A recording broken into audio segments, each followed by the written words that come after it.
सकाळी सकाळी उठलो आणि गेलो अलिबागला गेलो नाश्ता करायला. तुलसीमध्ये मसाला डोसा खायचा इच्छा झालेली खूप आणि सकाळी खायला तर एकदम भारी असतं. आणि तुम्हाला माहिती आहे आता हळदी आणि लग्नाचं सीझन आपलं वेडिंग सीझन चालू झालं आहे.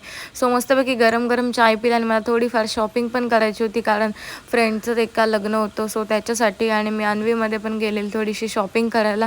घरी आले रिटर्न निघाली वगैरे आणि गेलो हळदीला. आमच्या गावातच हळदी होत्या, माझ्या मैत्रिणीच्याच होत्या, म्हणजे आमची स्कूलमेटच होती. सो आम्ही 7 जणी होतो, त्यातल्या आमच्या आता तिघींची झाली लग्न, बाकीच्या आहेत त्यांची पण होती लवकरच. आणि मस्तपैकी जेवण वगैरे बसलो जेवायला वगैरे. आणि आपल्याला माहिती आहे की हळदीला किंवा लग्नाला मांडवातलं जेवण खूप मस्त असतं, सो ते मिस तर कोण करूच शकत नाही. तर आम्ही जेवलो वगैरे आणि रिटर्न आम्हाला अजून एका मैत्रिणीचं लग्न होतं हळदी, सो तिथे जायचं होतं आम्हाला भुत्यात. आणि जुईली तिच्या पण आज हळदी होत्या, उद्या लग्न होतं, सो तिच्या इथे पण गेलो कारण रात्री टाईम नव्हता. तर आम्ही संध्याकाळी जाऊन आलो, रवीनाने मी गेलेलो. आणि आम्ही दोघीजणी अशी फिरत होतो की आम्हाला आधीचे दिवस आठवले, आम्ही अशाच दोघीजणी आधी पण फिरायचो.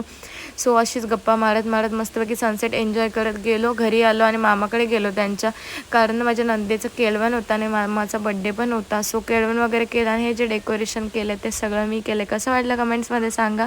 आणि जेवण वगैरे झालं, बड्डे वगैरे झालं आणि रात्री रिटर्न आम्ही हळदीला गेलो. मस्तपैकी नाचलो, जाम नाचलो, एन्जॉय केलं फुल. म्हणजे पहिली लाज वाटत होती नाचायला, पण नंतर भाई जाऊ दे राडा करून टाकला. आणि असा होता माझा आजचा दिवस. भेटूया उद्याच्या ब्लॉगमध्ये. बाय.